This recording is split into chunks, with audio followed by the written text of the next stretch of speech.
చూసుకుంటే ఈరోజు వెన్నుపోటు అని చెప్పి ఈరోజు వైఎస్ఆర్సీపీ నాయకులు కార్యక్రమాలు చేస్తున్నారు. ఎవరికి వెన్నుపోటు పొడిచారో ఈరోజు తెలుసుకున్నాం. మనం ఎన్నికల ముందు జగన్మోహన్ రెడ్డి గారు ఊరూరు తిరిగినాడు. తిరిగి ఏమని చెప్పినాడు? పింఛన్ ఉండేది 1000 రూపాయలు, అధికారంలోకి వచ్చిన వెంటనే 1000 రూపాయలు పింఛన్ పెంచుతానని చెప్పాడు. కానీ ఏం చేశాడు? 250 పెంచుకుంటూ పోయినాడు. అవునా కాదా? దీన్ని ఏమంటారు? వెన్నుపోటా కాదా? మోసమా కాదా?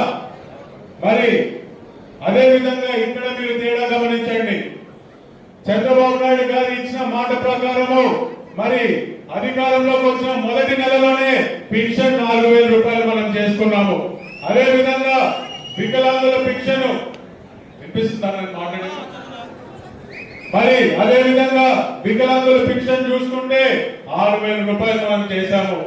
అదే విధంగా ఎవరైనా మంచంగా పడుంటే వాళ్ళకి ఏకంగా 10,000 రూపాయల పెన్షన్ ఈరోజు కూటమి ప్రభుత్వం అందిస్తుంది.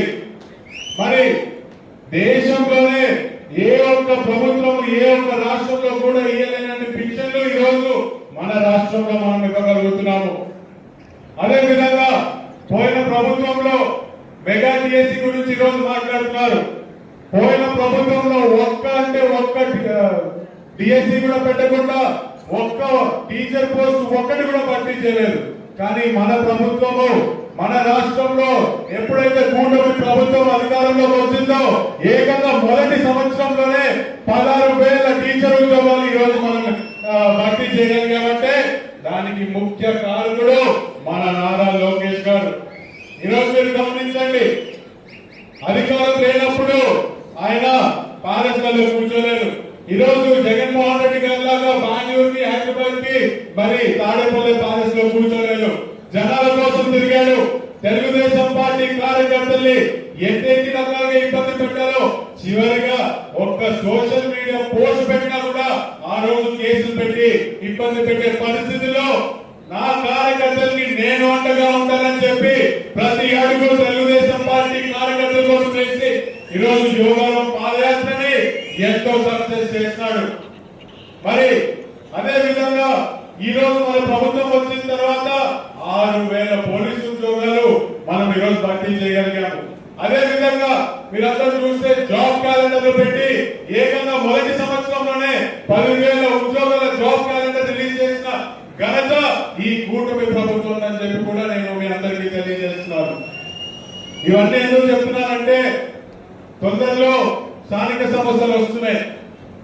అందరూ కదా నాకు తెలుసు, మనము చిన్న చిన్న కుటుంబాలనే ఇందాక చెప్పారు, చిన్న చిన్న కుటుంబాలనే ఈరోజు విభేదాలు ఉంటాయి. అలాంటిది 3 పార్టీలు కలిశారు. అదే విధంగా మరి భూమా కుటుంబం అంటే మేమిద్దరమో మీ ముగ్గురమో కాదు, మీరందరూ భూమా కుటుంబమే. మరి ఇంత పెద్ద కుటుంబం నడుస్తున్నప్పుడు మనం కూడా కొన్ని ఆలోచించాలి. లోకేష్ అన్న చెప్పినట్టు నేను కూడా మీకు ఒక రిక్వెస్ట్, అలగలు మానేయండి, అలగద్దండి. మీరు ఈరోజు నేను మీకు ఒక విషయం చెప్తాను. నా తల్లి శోభా నాగిరెడ్డి గారు, నా తండ్రి భూమా నాగిరెడ్డి గారు ఎప్పుడైతే చనిపోయారో నన్ను మా అక్కని భుజాల మీద పెట్టుకొని పోసిన ఘనత ఆలగడ్డ ప్రజల్ని, ఆలగడ్డ కార్యకర్తల్ని.